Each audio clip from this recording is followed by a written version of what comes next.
નમસ્કાર દર્શક મિત્રો, તહેલકા ન્યૂઝમાં હું મેઘા અગ્રવાલ આપનું હાર્દિક સ્વાગત કરું છું. આપ જોઈ રહ્યા છો તહેલકા ન્યૂઝ.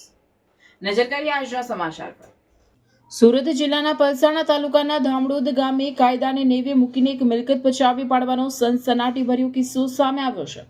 મિલકત બાબતે કોર્ટમાં કેસ ચાલુ હોવા છતાં સામેવાળા પક્ષે ગેરકાયદેસર રીતે જેસીબી અને ટ્રકનો ઉપયોગ કરી મકાન તોડી પાડ્યું હોવાનો આક્ષેપ ફરિયાદીએ કર્યો છે. ફરિયાદી નિલેશભાઈ છગનભાઈ પટેલના જણાવ્યા મુજબ ધામડોદ ખાતે આવેલી તેમની મિલકતનો વિવાદ લાંબા સમયથી કોર્ટમાં પ્રક્રિયા હેઠળ છે.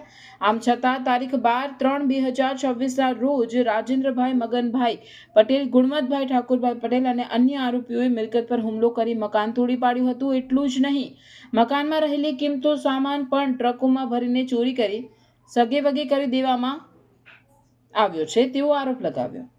વાહનોના નંબર અને આરોપીઓની ઓળખ છતી. ફરિયાદીએ વાહનોના નંબર પણ આપ્યા છે. જેસીબી મશીન GJ19AH 2495 અને GJ01 LQ 9934, ટ્રક GJ23AW 1184, જેનો ઉપયોગ માલસામાન ચોરી કરવા માટે થયો હોવાનો આક્ષેપ છે.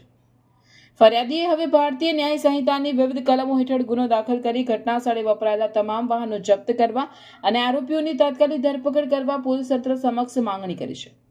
શું સુરત પોલીસ હવે આ મામલે ગંભીરતા દાખવશે કે પછી સામાન્ય નાગરિકોએ પોતાની મિલકત બચાવવા માટે લાચાર બનવું પડશે, તે હવે જોવાનું રહ્યું.